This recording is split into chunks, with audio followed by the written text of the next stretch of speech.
Bon, eh ben ce matin, on a des problèmes de... C'est les aléas du direct, comme dirait l'autre. Je répète. Gam machalat aridifa, lui il appelle ça machalat aridifa. Machalat aridifa, il peut appeler ça une maladie d'avoir des remords, d'avoir des regrets, etc. sur la vie, sur beaucoup de choses. Il dit tout le monde est touché par ça. Tout le monde. Des regrets sur le passé, sur notre vie, sur ce qu'on n'a pas fait, sur ce qu'on aurait dû faire, etc. Il y a des personnes qui peuvent même devenir fous à force de vivre dans ce système de regrets et de remords de leur vie. Mais oui, c'est sans arrêt, sans arrêt. Et puis tu vas les voir, ils vont être aigris avec le temps, avec la vie. Il y a certains qui sont aigris à 70 ans, il y en a d'autres qui seront aigris malheureusement à 25 ans, à 30 ans, ils sont déjà aigris de leur passé, de ce... Chez Adam, Choshev, chez Rotfim, Otto, chez Sonim, Otto. À partir du moment où toi, tu te dégrades toi-même, où toi, tu ne t'aimes pas, où toi, tu te sous-estimes, où toi, tu te dis, moi, de toute façon, j'ai raté ça dans ma vie, je suis un loser, j'ai perdu ça, j'ai fait comme ça, j'ai fait des bêtises, j'ai fait ça, et puis tu es en train de ressasser ça. Tu sais qu'est-ce qui se passe à la fin? Tu t'aimes pas. Et quand tu t'aimes pas, il te dit, qu'est-ce qui se passe? Que Somachat Gam Hamachalat Aridifa Achitsonit. Là, à partir du moment que tu ne t'aimes pas toi, tu sais qu'est-ce qui se passe? C'est terrible. Tu as l'impression que les autres aussi t'en veulent, ne t'aiment pas, te dégradent. C'est-à-dire que si encore ça restait, ce sentiment que... Voilà, ce sentiment resté personnel, que tu ne valais rien, que tu n'étais pas quelqu'un d'important, que tu n'as pas réussi dans ta vie, etc. Si ça restait encore que ça, malheureusement, c'est déjà très grave. Cette machalat aridifa que la personne se poursuit soi-même et elle est là en train de se regretter et elle se dégrade à elle-même. Mais qu'est-ce qu'elle dit à la fin? Ça va. Le deuxième mécanisme, c'est que les autres aussi, j'ai le sentiment que les autres aussi ne m'apprécient pas, ne pense que je suis quelqu'un qui ne vaut rien, etc., etc. Et alors là, il dit, qui a réoto Adam, chez Rodef et Atzmo bevadai, roler chavour, des kacher michéou, parce que déjà, tu es dans une situation où tu es pas bien. Tu es pas bien parce que tu es rempli de regrets. Tu es pas bien parce que tu te dis que, apparemment, je suis pas quelqu'un qui a des qualités.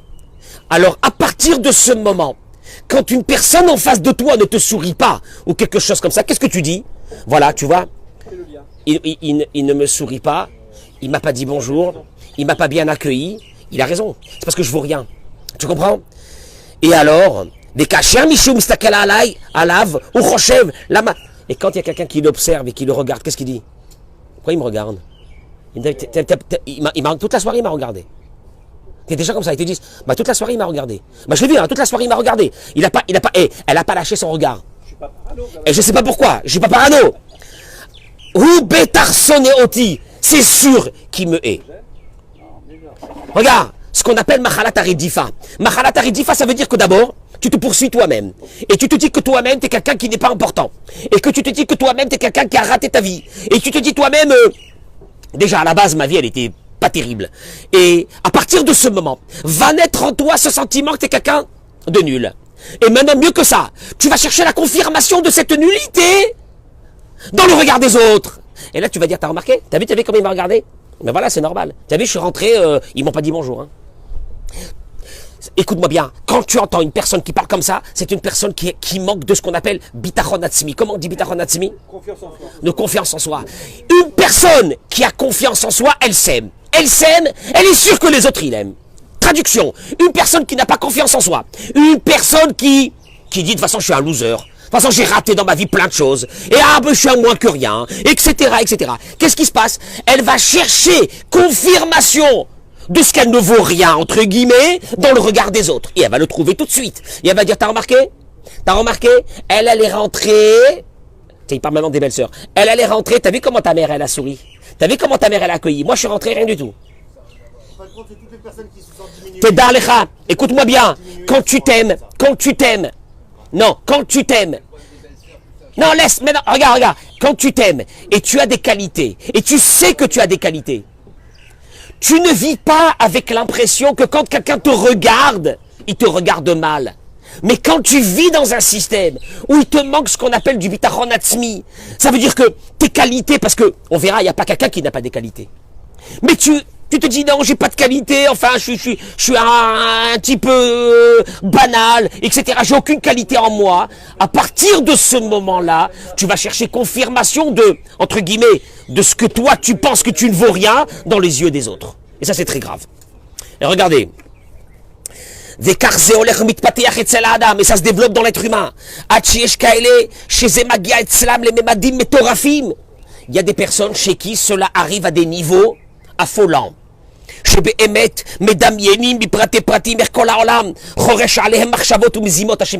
il est là en train de penser que tout le monde est contre lui, tout le monde m'en veut. Je suis sûr, non, je suis sûr. Moi, je suis sûr qu'il y a personne qui m'aime. Et tu cherches cette certitude dans ton entourage et dans les yeux des autres, Zenora Ve'ayom, parce que toi-même tu t'aimes pas d'abord. Machalat Aridifa, Igam Totsa'a Shel Ga'ava. Il te dit, des fois ça peut être une défaillance, mais des fois ça peut être aussi un problème d'orgueil. Chez Adam Choshev, je suis Yoter Tov Mikulam. Ça aussi. Ça peut être une défaillance, mais encore une fois, cette défaillance, on n'est pas là pour juger. Il te dit que nous tous on a un peu de cette défaillance. Que nous tous, dans certains niveaux de notre vie, on s'en veut, on n'est pas bien avec nous-mêmes, et à partir du moment où tu n'es pas bien avec toi-même, tu rentres à la Sina, il y a quelqu'un qui t'a regardé ou quelqu'un qui t'a fait une petite blague, tu la prends très mal. Pourquoi tu la prends très mal? Parce que tu es en train de rechercher la suite de ta certitude de cette idée. Mais il y a une deuxième, il te dit. Ça provient aussi de la Ga'ava, de l'orgueil. L'orgueil que quoi? Chez Adam Choshev Shu Yoter Tov Mikulam. Quand une personne elle est sûre qu'elle est mieux que tout le monde. Veo Choshev Shelachen Kulam Mekanimbo Verotzim la Rogoto la Ziklo. Et tout le monde est jaloux de moi. Parce que moi je suis le meilleur. Tu vois, on passe des deux pôles. Bipolarité. Attends une seconde. Tout le monde m'en veut. Parce que tout le monde est jaloux de moi.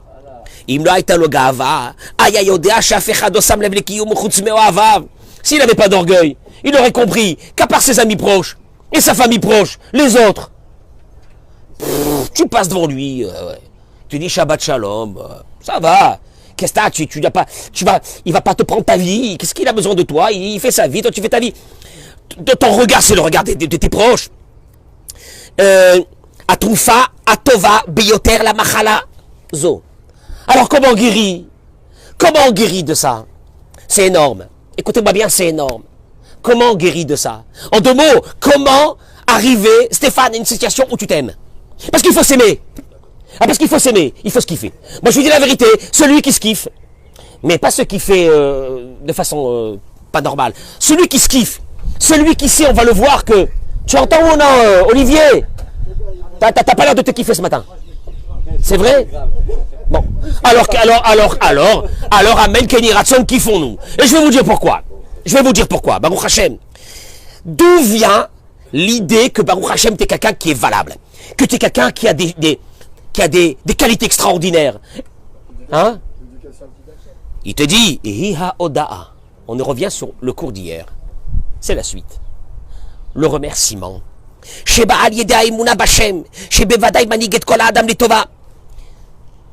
y avait le remerciement, donc tu comprends que toute ta vie, jusqu'à aujourd'hui, c'était qui? C'est Hachem. Donc je remercie sans arrêt, j'ai remercié hier, avant-hier, tout. Pourquoi tu remercies sans arrêt? Là, je te vois en train de remercier du matin jusqu'au soir. À qui tu remercies? Ah, pour tout, merci Hachem. Alors qu'est-ce qu'il y a? Il te dit, Ki machalat aridifa ichoser emuna muchlat. Oh là là, mon Dieu. Une personne qui a la machala de la ridifa, cette maladie de s'en vouloir, c'est parce qu'il a un manque de émouna, de foi total. Il te dit total. Il n'est pas dans la émouna. Il peut dire ce qu'il veut, il porte une kippa, il porte pas une kippa, il met les tefillin. Il n'a pas de émouna.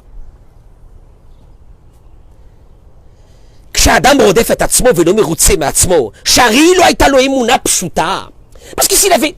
Vous savez, la émouna, c'est pas quelque chose de compliqué. La émouna, il ne faut pas d'intelligence. Celui qui commence à philosopher, tous les philosophes ne peuvent pas avoir la Emouna. Ils sont là en train de réfléchir, mais je comprends pas telle chose, et moi je comprends pas, si je comprends pas, donc comment tu veux que je croie sur quelque chose que je comprends pas? Comment tu veux que je croie sur quelque chose que j'ai jamais vu? Oui, c'est une métaphore, c'est un truc, sûrement la Torah c'est quoi? C'est c'est une chanson, c'est une, oui, oui, David Amelech Alav Shalom, Chas Shalom, Dieu ne plaise, c'est comment ils appellent ça, des contes, des légendes. Parce que le mec, lui, il a tout compris. Donc, il a compris même sa vie, il a compris comment il vit, il a compris qui c'est qui lui a donné sa vie, il a tout compris déjà. Donc, il est là en train de cogiter, de réfléchir. Il te dit la Emouna, c'est la Emouna pshuta. La Emouna simple. Pour la Emouna, il faut pas de chokhma. Il faut la simplifier. Il faut que tu reviennes. Tu sais, parce que l'homme, il est toujours là à essayer de comprendre des choses et à contrôler les choses. Et là, on te dit, monsieur, dans la Emouna, il n'y a pas de compréhension. C'est pas qu'il n'y a pas de compréhension, il y a une compréhension de la Emouna. Mais le fonctionnement de ce monde, le fonctionnement de ta vie, il n'est pas dans tes mains. Il est dans les mains d'Akadosh Baruch Hu. Donc, tu descends complètement à un niveau primaire de ce qui est ta vie. Chez Boré Olam, Mashgiach Halav, Emouna Pshuta, que Dieu, il est tout le temps avec toi, tout le temps. Ça existe, ça, que Dieu... Mais s'il est avec moi, il ne peut pas être avec l'autre, tu crois? Mais s'il est avec moi, comment il peut être avec l'autre? Tu sais même pas ce que c'est Dieu. Alors, Emouna Pshuta, chez Kol Masher envers Allah, Yesh Bazé Messer, et que chaque chose qui lui arrive, il y a un message. Vaya Mekabel Akol Be'emouna, et il aurait dit, toute ma vie, de toute façon, c'est pas moi. Toute ma vie, c'est Hachem. Ou lo haya rodef et atzmo beshum davar. Tu peux pas t'en vouloir quand tu sais que tu es dans les mains de Dieu. Vegami Maya Over Nefiot, et même s'il lui arrive des moments où il est tombé, des échecs dans sa vie, des échecs. Waya Sameach Bechelko. Au modèle Hachem à la Yeridot, va à la Kishlonot, va à la Chesronot. Il aurait remercié Hachem sur les moments où c'est qu'il est tombé, sur les moments où c'est qu'il a tout perdu. Vaya Mitzkarev l'Hachem, Game Amakom Achinamour. Même de l'endroit le plus profond où il était tombé, là-bas il aurait trouvé Dieu, il serait remonté avec lui. Si Dieu lui enlevait sa fortune, pourquoi il lui enlevait? Vadaï que c'est les Tova. C'est dur de dire ça, mais vadaï que c'est les Tova. Parce qu'il faut de la Emouna Pshuta, parce que tu as envie de réfléchir. Et la Emouna Pshuta, c'est qu'il n'y a que Hachem, il n'y a personne. Kol Sheken. Chez Machalat Aridifa Hazo, chez l'Adam Nidme, chez Chorshim Alavraot, Ikol Kula Chesron Emouna Muchlat, chez Ariane Od Milevado. Ouais, tout le monde m'en veut, toute la société m'en veut, ma belle famille, mes amis, ma femme, mon mari, mais tout le monde m'en veut. Il te dit, ça, c'est un manque primaire de Emouna. Parce que quand tu sais que personne ne peut rien te faire, et que tout ce qui t'a été fait vient de Dieu, et que la personne qui t'a fait du mal, c'est juste un bâton de Dieu. C'est dur de dire ça, hein? Pas un bâton de Dieu. Moi, j'avais envie de le tuer aujourd'hui. Moi, non, moi, j'avais envie de... là, je suis en train de préparer ma vengeance sur quelqu'un qui m'a fait du mal. Tu me dis, il est que le bâton. Donc, ça veut dire, je dois... je m'énerve plus, quoi. C'est ça, exactement. Ah ouais. Ouais. Ça plaît pas. Ça nous plaît pas. Parce que nous, qu'est-ce qu'on a envie? Je vais lui faire payer. Ah, c'est ça le kiff de notre vie. Je veux lui faire payer.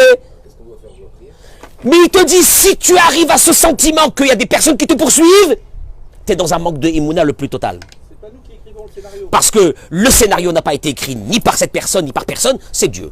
Il y a des acteurs qu'il a mis des acteurs. C'est tout, il a mis des acteurs. Mais c'est Dieu, ça, Kadosh Baruch Hu. Share en od milevado. Est-ce que tout le monde chante? En od milevado. Elle est belle la chanson, mais faites-la rentrer dans votre tête d'abord la chanson. C'est quoi? En od milevado. Il n'y a personne à part Kadosh Baruch Hu. Ça veut dire il n'y a personne. Il n'y a pas même pas un petit quelqu'un. Il n'y a pas un petit quelqu'un, il n'y a personne. Donc ça veut dire qu'en fait... oui. Quelqu'un qui vous a fait du mal, qui vous a trahi, qui vous a volé, c'est un Kadosh. Vezé les Tova. Vezé les Tova. Oh là là. Et donc il faut continuer à le fréquenter ou à les fréquenter. Mechila Stéphane. Quelqu'un qui te fait du mal. On le sait bien que dans la Torah, c'est marqué, à Dieu ne plaise, dans des cas extrêmes, hein. Je ne parle pas maintenant dans les cas où, Hachem, on est avec nos amis, mais à Dieu ne plaise, si quelqu'un vient pour te tuer, c'est marqué dans la Torah, devance-le et tue-le. Là, dans la Torah, on t'a jamais dit, mais t'as joué. Ça veut dire que la Torah te dit, il t'a fait du mal. D'abord, pour ce mal qu'il t'a fait, je te demande une chose, enlève de ton cœur complètement la colère, parce que ça vient de Dieu. Deuxièmement, bien sûr que tu as ton libre arbitre qui est maintenant d'éviter de recevoir encore une deuxième gifle. Donc, qu'est-ce que tu vas faire? Si une personne elle t'a trahi, enlève la haine que tu as contre cette personne. Enlève la haine. Tu sais pourquoi? Parce que si tu as la haine, c'est que tu n'as pas la imuna, que ça vient de Dieu. Tu as la imuna, que ça vient de quelqu'un. Ça vient de lui, il m'a trahi, je veux le tuer. Tu comprends? Maintenant, bien sûr qu'à partir de là, si tu sais que cette personne va te trahir encore une deuxième fois, ne reste pas à côté, sauve-toi. La Torah t'a jamais dit, mets ta deuxième joue, et vas-y, reçois encore une deuxième terra dessus. D'accord ou non? Mais tu comprends une chose. Premièrement, je m'en veux. Si tu t'en veux, tu sais pourquoi tu t'en veux? Parce que tu n'as même pas conscience que toute ta vie, il y avait Dieu qui était avec toi. Et que chaque chose que tu as fait, il y avait Dieu qui était avec toi. Et que même quand malheureusement tu as eu la béchira, le libre arbitre, de faire du bien, tu as fait du mal et t'es tombé, il y avait Dieu avec toi. Et c'est pas ça. Et c'est que ça a été validé dans le ciel que c'est comme ça que ça doit être. Vezé hakol et tova. Et puis après t'es remonté. Et puis après tu te dis oui, mais quand même, j'avais des parents compliqués, j'avais une famille compliquée, j'avais ça compliqué, c'est pas de ma faute, que ma vie aujourd'hui elle est foutue, puis j'en ai marre de ma vie, etc. Ça faisait partie de ton programme de ta vie. Et les personnes que tu as rencontrées qui t'ont fait du bien ou qui t'ont fait du mal, ça fait partie du programme des personnes de ta vie que Dieu il a mis. C'est obligatoire. Donc à partir de là, tu te dis alors donc, tous les échecs que j'ai eus dans ma vie, ça a été dans le ciel, ça a été validé et programmé. Omnam, j'avais la Bechira, mais même ce que j'ai fait en fin de compte, c'est Dieu qui a validé, oui. Donc ça veut dire que ça fait partie de mon programme de vie. Et Mala Asot, c'est comme ça. Pourquoi? Je ne sais pas. C'est mon programme de vie. C'est mon programme de vie. Donc à partir de là, j'ai pas à vivre dans la culpabilité du matin jusqu'au soir sur ma vie, sur ce qui s'est passé. Il y avait Dieu là-bas à l'intérieur de ça. Ça faisait partie de mon programme de vie. À partir de là, je me culpabilise plus? Oui. Mais à partir de là, commence à réfléchir à autre chose. Donc ça veut dire que Hachem, il est avec moi. Ouais. Donc si Hachem, il est avec toi, il m'aime. Il est avec moi, il m'aime, il t'aime. Ça veut dire que je suis quelqu'un de bien. Mais tu es quelqu'un d'énorme. Tu as un souffle de Dieu à l'intérieur de toi, il est avec toi jusqu'à la fin de ta vie, du premier jour de ta vie jusqu'à la fin de ta vie. Tu vas le voir, tu vas le savoir, ça après 120 ans, mais il est avec toi, il t'a pas lâché un moment, mais j'ai des moments où c'est le noir total, où tu me dis qu'il lâche. Il est là, ne t'inquiète pas. Il y a tout un projet divin derrière ça. Donc à partir de là, je commence à me kiffer. Bien sûr, je commence à me kiffer. Ça veut dire quoi? Hachem, il est avec moi, il m'aime. Akadosh Baruch Hu est avec moi. Mais malheureusement, j'ai fait beaucoup de Averot, j'ai fait beaucoup de ça. Le plus grand des rachats du monde. Akadosh Baruch Hu, il adore. Donc ça veut dire qu'Hachem, Boré Olam, le maître du monde. C'est ce que l'Agmara a dit, qu'il y avait un des rabbanim qui avait dit, le monde entier a été créé que pour moi. Oui. Juste, Georges, une seconde. Juste, mais il a. Oui, ça c'est un terme. Ça, c'est un terme qui n'est pas un terme de Torah. Montrer que je suis le plus fort. Montrer que je suis l'homme. Je me laisse pas faire. C'est pareil que ça. Il m'a donné un coup, je rends un coup. Et la Torah, elle te dit, interdiction de se venger. Lama, c'est normal qu'on se venge. Alors, quand je vais me laisser faire, il m'a donné un coup, je ne veux pas rendre. La Torah te dit, si tu te venges, c'est que tu as compris, toi, dans ta tête, que c'est pas moi. C'est qui? C'est lui. Donc tu veux te battre avec lui. Donc tu as un problème avec lui. Et là, à partir de là, la Torah te dit, celui qui s'énerve, il est en fait Avodazara. Il se prosterne à des idoles. Allô, oh, viens, je t'amène une grande croix, Dieu ne plaise. Prosterne-toi. Non, mais ça va pas, il est malade ce mec. Il ne peut pas prosterner à une idole. Pourquoi? Parce que si tu t'énerves, c'est que tu es rentré dans la conception que c'est l'être humain qui gère. Il n'y a pas Dieu. Il n'y a pas Dieu, c'est lui qui m'a fait, je vais le tuer. C'est lui qui m'a fait, tu comprends? Je suis très énervé. Je suis très très énervé. Il m'a manqué de respect. Je suis très énervé. C'était Hachem. C'était Boré Olam. Tu as oublié qu'à Kadosh Baruch Hu, je pensais que Dieu n'était qu'à la Sina. Quand je rentrais mettre mes tefilines, jamais il y avait Dieu devant moi. Mais quand je sors de la Sina, c'est la guerre. On est dans la jungle. On est dans une jungle, monsieur le rabbin. Vous êtes mignon, vous êtes dans votre Sina, vous savez pas ce qui se passe dehors. On est dans la jungle. Alors où elle est la Imouna? Où elle est la Imouna? Où elle est la Imouna? Où elle est la Imouna que le mari qu'Akadosh Baruch Hu t'a donné? C'est celui-là, que la femme que Dieu t'a donné, c'est celle-là. Tout est cousu humain par Akadosh Baruch Hu. Et là, tu te réveilles un bon matin, tu dis Baruch Hashem, je suis bien. Pourquoi je suis bien? Parce que tout ce qui s'est passé dans ma vie, c'était avec Dieu. C'est Dieu qui a validé, c'est Dieu qui a accepté. Vezekacha. Donc Akadosh Baruch Hu, il est avec moi. Et il m'aime. Il m'aime. Donc je commence à me kiffer. À partir du moment où tu commences à te kiffer, qu'est-ce qui se passe, mon chéri? Tu regardes, tu es sûr que les... Mais non, mais quand tu vois les autres, il t'a regardé. Il m'a regardé, je suis sûr qu'il me kiffe. T'es passé t'es passé de, oh là là, il a eu un regard comme ça, ah, je lui ai mis 5 comme ça devant moi, j'avais peur. Non, rien. Et c'est ça la vie. Et c'est ça la vie. Et tu vis avec, et tu sais quoi? Tu vis avec un sentiment d'être aimé. Tu vis avec un sentiment, mais d'abord, ça va passer par une chose, aime-toi. Mais pour t'aimer toi-même, il faut que tu comprennes que tu vaux quelque chose. Et si malheureusement on t'a dit que tu valais rien, mais ceux qui t'ont dit que tu valais rien, c'est Hachem qui les a envoyés aussi, pour qu'ils te disent ça. Mais c'est pas grave. Mais c'est pas grave parce que à travers cette épreuve, qu'on t'a dit que tu valais rien, t'as fait sortir de toi des qualités énormes que tu n'aurais pas fait sortir si on t'avait pas dégradé. Alors on t'a dégradé et tu t'es relevé. Mais quand tu t'es relevé avec une puissance, t'as détruit le monde tellement que tu es devenu fort. Tu comprends? Tu comprends l'idée? L'idée c'est ça. On t'a dégradé, on t'a mis de côté, on t'a fait comme ça, mais au contraire de là, t'as trouvé des ressources que tu n'aurais pas trouvées. Akol mina shamaim. C'est dur de dire ça. C'est tellement simple. C'est tellement simple. Mais tu vas voir que toute ta vie, elle tourne autour d'une seule chose. Une seule chose. Une. Il n'y en a pas deux. Shimon, la Emouna. Prends-moi n'importe quel problème de la vie, je te le ramène, mais de façon flagrante à la Emouna. Et donc à partir de là, il n'y a plus personne qui m'aime pas. Donc j'aime tout le monde m'aime, on se kiffe. Et Amen, Kenny Ratson, pour une journée extraordinaire. N'ayez pas peur de rien, parce qu'il y a Hachem qui est avec nous. Hachem, il est avec nous. N'ayez peur de rien aujourd'hui. Passez une journée de folie. Amen, Kenny Ratson.